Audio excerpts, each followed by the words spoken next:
4 दिसंबर की तारीख भारत और दुनिया के लिए बेहद अहम है। ये वो तारीख है जिस दिन रशिया के राष्ट्रपति व्लादिमीर पुतिन भारत के दौरे पर रहेंगे।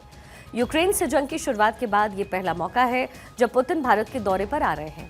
इस दौरान रशिया से कई सारे समझौते होने की उम्मीद है, जिसमें सैन्य समझौता काफी अहम है। रूसी राष्ट्रपति पुतिन का भारत का दौरा ऐसे समय में हो रहा है जब वैश्विक राजनीति नई दिशा में मुड़ रही है। यूक्रेन युद्ध के बाद अमेरिका की कोशिश रही है कि रशिया को अंतर्राष्ट्रीय स्तर पर सीमित रखा जाए, लेकिन भारत रशिया की ये उच्च स्तरीय मुलाकात उस धारणा को सीधे चुनौती देती है। नई दिल्ली और मॉस्को के बीच में कई रणनीतिक, रक्षा और ऊर्जा समझौतों की उम्मीद न सिर्फ भारत के लिए ताकत बढ़ाने वाली है, बल्कि वॉशिंगटन के लिए एक कूटनीतिक मैसेज भी देगी। अमेरिका जहां भारत को इंडो पैसिफिक में अपने प्रमुख साझेदार के रूप में देखता है, वहीं पुतिन की यात्रा ये साफ कर देती है कि भारत किसी एक धुरी पर झुकने के बजाय अपनी रणनीतिक स्वायत्तता को प्राथमिकता देता है, प्रायोरिटाइज करता है। ऐसे में ये दौरा न केवल भारत और रशिया रिश्तों को नई गति देने वाला साबित हो सकता है, बल्कि अमेरिका की रशिया नीति और इंडो पैसिफिक कैलकुलेशन के लिए एक अप्रत्याशित सेटबैक के रूप में भी उभर सकता है। और ऐसे में पुतिन का ये जो दौरा है वो बेहद अहम होने जा रहा है। रशिया के राष्ट्रपति पुतिन पहुंचेंगे भारत के दौरे पर, और जब पुतिन का भारत का दौरा होगा तो एजेंडा पहले से फिक्स्ड है। S-500, S-400, Su-57, ऊर्जा का क्षेत्र, न्यूक्लियर सहयोग दोनों देशों के बीच में, आपसी साझेदारी, जेट इंजन पर बातचीत, तेल व्यापार कैसे और आगे बढ़ाया जाए, डिजिटल पेमेंट मोड कैसे विकसित किया जाए, टैरिफ को लेकर के भी बातचीत होगी, और रोजगार ये भी बहुत बड़ा एक मुद्दा है जो दोनों देशों के बीच में सॉल्व होता हुआ नजर आएगा। पुतिन अगर आएंगे तो भारत को गिफ्ट हैम्पर देने वाले हैं। क्यों? क्योंकि S-400, S-500 मिसाइल यानी डिफेंस सिस्टम को हमारे जो मजबूत करेगा वो मिसाइलें रशिया से भारत भी आएंगी। Su-57 फाइटर जेट को लेकर के भी चर्चाएं दोनों देशों के बीच में लगी रही हैं। 10 लाख भारतीयों को रोजगार इससे मिलेगा। तो जाहिर है रशिया और भारत के बीच में ये जो रिश्ते हैं वो सिर्फ कूटनीतिक नहीं है, बल्कि व्यापारिक भी है। और दोनों देशों के बीच में जो आपसी साझेदारी है वो यहाँ से मजबूत होती हुई नजर आएगी। Su-57 फाइटर डील हमारे लिए जरूरी क्यों है? क्योंकि अब ये जो है 6ठी जनरेशन का विमान बना रहा है। चीन, टर्की की मदद से पाकिस्तान 5वीं पीढ़ी के जो इस तरीके के विमान है उसको यूज कर रहा है। ऐसे में भारत की ताकत और बढ़े, भारत पर भी 5वीं पीढ़ी के विमान लेने का प्रेशर बढ़ रहा है। चीन काफी संख्या में 5वीं पीढ़ी के लड़ाकू विमान अब तक बना चुका है, और 6ठी जनरेशन के 2 विमान अब वो बना रहा है, यानी चाइना काफी आगे निकल रहा है। ऐसे में एक तरीके का प्रेशर हमारे ऊपर भी, यानी भारत के ऊपर भी, कि हम भी रक्षा के क्षेत्र में विकसित बने। रक्षा के क्षेत्र में आत्मनिर्भर बनाने का काम प्रधानमंत्री मोदी की तरफ से तेजी से हो रहा है, ये हम सब ने देखा है। लेकिन जो हमारे दोस्त देश हैं, यानी रशिया है, जो कि रक्षा के क्षेत्र में बहुत विकसित है, बहुत ताकतवर है, उसकी साझेदारी हमारे साथ बहुत इंपॉर्टेंट हो जाती है। ऐसे में पुतिन जब भारत के दौरे पर आएंगे तो ये बड़ा तोहफा लेकर आएंगे जो कि रक्षा के क्षेत्र में हमें और ज्यादा मजबूती देगा।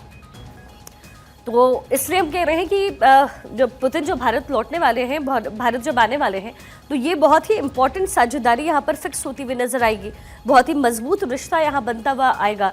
और इन सब के ऊपर एक और बहुत इंपॉर्टेंट बात है, वो ये कि अमेरिका को डायरेक्ट मैसेज आएगा कि अमेरिका चाहे कितनी भी कोशिश कर ले पीयर पॉलिटिक्स करने की, पीयर प्रेशर बढ़ाने की, लेकिन वो कामयाब नहीं हो पाएगा। डोनाल्ड ट्रंप को भी इस यात्रा से माकूल जवाब मिल जाएगा कि भारत तटस्थ है, हिलने वाला नहीं है, ना ही किसी से डरने वाला है। और डोनाल्ड ट्रंप चाहे कितनी भी कोशिश कर लें कि भारत को धमकाएं, लेकिन वो कामयाब नहीं हो पाएंगे।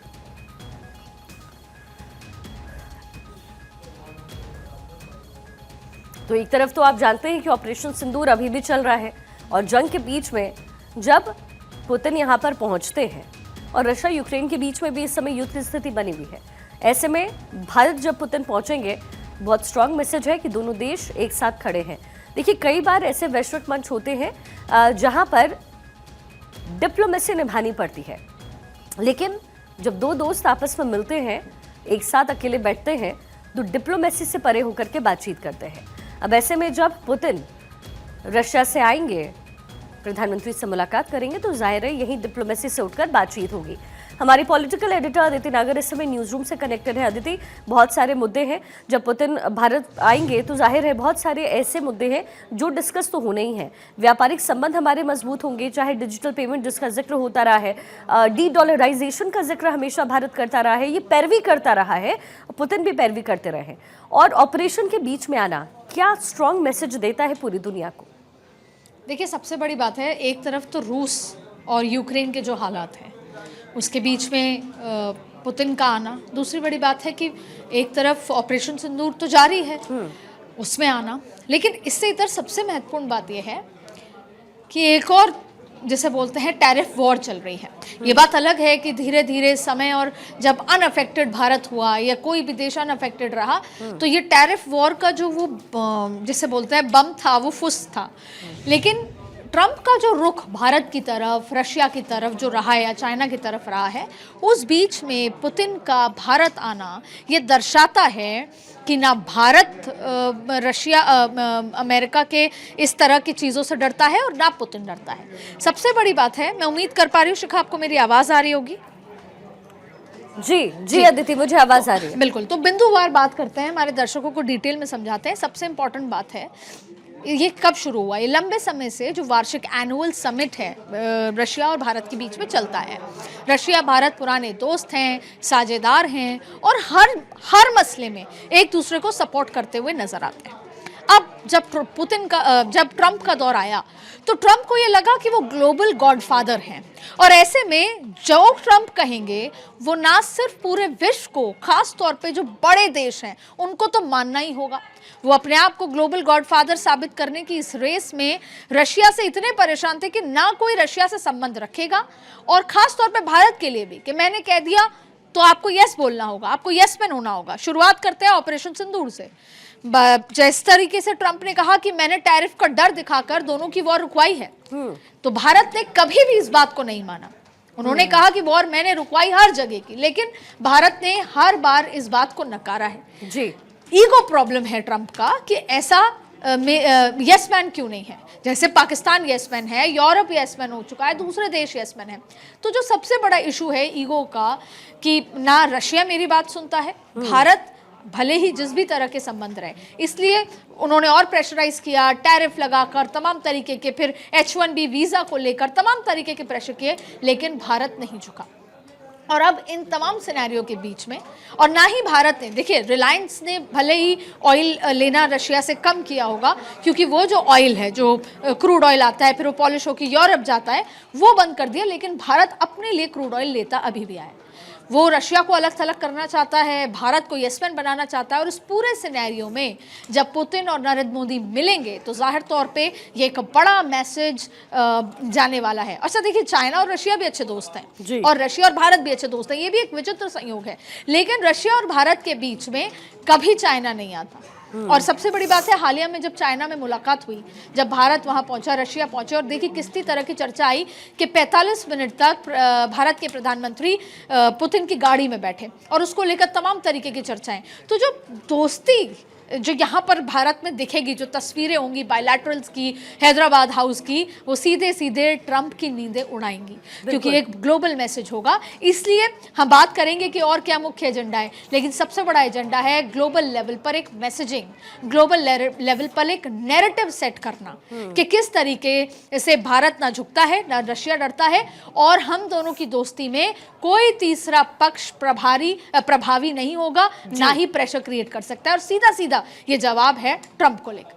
अदिति, ये ग्लोबल एरा का समय है। इस समय हर एक देश की अपनी कोई ना कोई शक्ति है और उसी को लोग सामने लेकर के आ रहे हैं, यानी ग्लोबली उतारने की कोशिश कर रहे हैं। रशिया की शक्ति है रक्षा के क्षेत्र में, भारत की शक्ति है मिलिट्स में, और भी बहुत सारी चीज़ें हैं जिसमें भारत एक तो देश के अंदर आत्मनिर्भर बन रहा है, और दूसरी चीज़ एक्सपोर्ट और इम्पोर्ट को लेकर के, खासतौर पर एक्सपोर्ट को लेकर के भारत हमेशा अनाज के मामले में आगे रहा है। और अब वो समय आ चुका है जब दोनों देश सामने आए और कहें कि हमें किसी की जरूरत नहीं, या फिर अगर साथ चल रहे हैं तो ठीक है, लेकिन डोनाल्ड ट्रंप जिस तरीके से नैरेटिव सेट करने की कोशिश कर रहे थे, वो फिर भारत और पाकिस्तान के बीच में हो, चाहे फिर वो रशिया यूक्रेन युद्ध के बीच में हो, लेकिन डोनाल्ड ट्रंप का ये सेंटिमेंट पूरी तरीके से इस यात्रा के बाद खत्म होता हुआ नजर आएगा। देखिए, आपने नरेंद्र मोदी की जो फॉरेन पॉलिसी है उसमें वासुदेव कुटुंबकम कई बार सुना होगा। जब G20 था तब भी वासुदेव कुटुंबकम उसका एम्बलम था, एक मेजर क्रक्स था। भारत ना किसी को नुकसान पहुंचाना चाहता है, ना किसी की ज़मीन हथियाना चाहता है, ना किसी देश में कोई पावर प्रेशर क्रिएट करना चाहता है। भारत का एक सीधी सीधी फॉरेन पॉलिसी है कि जिस भी तरीके से हम किसी भी देश से दोस्ती और व्यापार बढ़ा सकें, सांस्कृतिक दोस्ती, सांस्कृतिक संबंधों को प्रगाढ़ करना, क्योंकि कोई बैकग्राउंड में कोई ना कोई हिस्टोरिक चीज़ें मिली होती हैं।